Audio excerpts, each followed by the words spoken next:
Welcome to the weekly market wrap-up. I'm Hannah Bernard. World leaders were shocked and investors fled Thursday after news broke midday that a Malaysian airliner was shot down over Ukraine, killing 295 people on board. Stocks plunged across all boards, disrupting what was shaping up to be a week filled with record highs. Geopolitical risk wasn't the only market mover, though. It was a busy week, so let's get to it. Geopolitical instability in the Middle East and the Malaysian airliner disaster sent the Dow reeling on Thursday. The Dow was on track to lock its fifth straight record day. Instead, it plummeted 161 points to close at 16,976. The S&P 500 also flirted with record highs this week, only to drop 23.45 points to close at 1,958. Finally, the Nasdaq took the brunt of the damage Thursday, sliding 62.52 points, or 1.41% in value, to close at 4,363. Now let's turn to Canadian markets, which managed to hold on to some of its gains amidst the turmoil. The Toronto Stock Exchange leaped 145 points on Wednesday, or nearly 1% in value, and gave back only 21.86 points on Thursday to close at 15,204. The TSX Venture Exchange also took the hit, dropping 3.53 points to close at 1,005.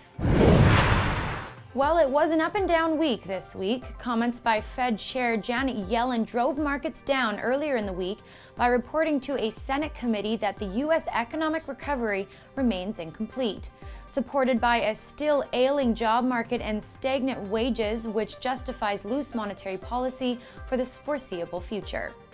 In the Fed's written report to Congress, the central bank also singled out social media and biotech stocks as being substantially stretched, an unusual move that led to a cooling of hot stocks in both sectors. Positive economic news out of China drove the markets to a new high this week. The world's second biggest economy grew by 7.5% this quarter, compared with the same period last year, despite continued worries about a slowdown in the real estate sector. It was the first time the economy has accelerated in 3 quarters, putting China on a somewhat better footing to reach its overall growth target of 7.5% for the year. Rupert Murdoch shook up the media world on Wednesday, making a $80 billion takeover bid for Time Warner, the owner of HBO and CNN. Time Warner shares surged 17% to 13-year highs after the company confirmed it had received and rejected the offer from Murdoch's 21st Century Fox, which owns Fox News and The Wall Street Journal. 21st Century Fox shares dropped over 5% on the M&A buzz, while the bid drove up prices of other media stocks, including Discovery Communication, Viacom, CBS, Comcast, Walt Disney, and Scripps Networks Interactive. Stay tuned for more drama in this emerging story. Now to winners and losers in our picks for the week. The winner for this week is World Wrestling Entertainment Inc., ticker symbol WWE. Shares in the WrestleMania Media Network shot up over 12% on Thursday, settling up at 6% on the close. The gain is a turnaround after a bloodletting in May, which saw a 44% price drop in one day, and majority shareholder CEO Vince McMahon losing over $750 billion in net worth. The crash came on doubts the WWE's new content streaming service would gain traction from viewers. Today's surge comes as subscribers are now signing up in numbers for the $9.99 per month service that provides access to a massive library of wrestling content. The loser for this week is SanDisk Corporation, ticker symbol SNDK. Shares of SanDisk plunged $14.62, over 13% in value, Thursday after its quarterly results and outlook disappointed Wall Street. Shares had been soaring, but a paltry 4.1% increase in Q2 earnings forced investors to sober up. SanDisk makes flash memory chips and cards for smartphones, tablets, digital cameras, and USB thumb drives. Analysts attributed the company's lower gross profit margins to its contract with the iPhone maker Apple.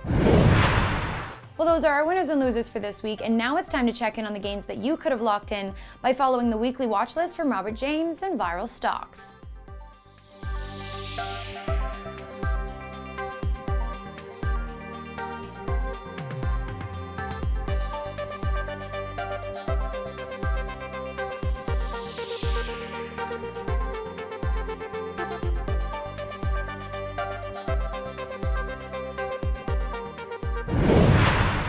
That's enough about this week. Now let's turn to BayStreet.ca's look at the week ahead and the snapshot of what analysts are forecasting for companies whose earnings reports are coming out next week.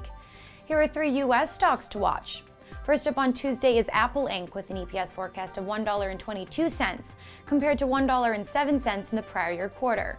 Last week, Apple and IBM announced an exclusive partnership that teams up the market-leading strengths of each company to transform enterprise mobility through a new class of business apps, bringing IBM's big data and analytics capabilities to iPhone and iPad. Next up on Wednesday is Boeing Co. with an EPS forecast of $2.01 compared to $1.67 in the prior year quarter. And finally on Thursday is Amazon.com Inc. with an EPS forecast for a loss of 12 cents compared to a loss of 2 cents in the prior year quarter.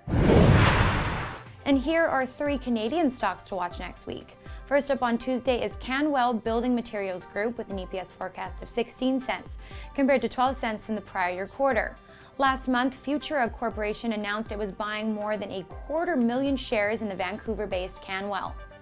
Next up on Thursday is Potash Corporation of Saskatchewan Inc. with an EPS forecast of 45 cents compared to 73 cents in the prior year quarter. Finally on Thursday is Loblaw Companies Limited with an EPS forecast of 64 cents, identical to the prior year quarter. And that wraps it up. Thanks again so much for joining us for another weekly market wrap-up. Before you head out for the weekend, make sure to subscribe to our YouTube channel or podcast on iTunes and find us on Facebook and on Twitter. For Viral Network News and BayStreet.ca, I'm Hannah Bernard.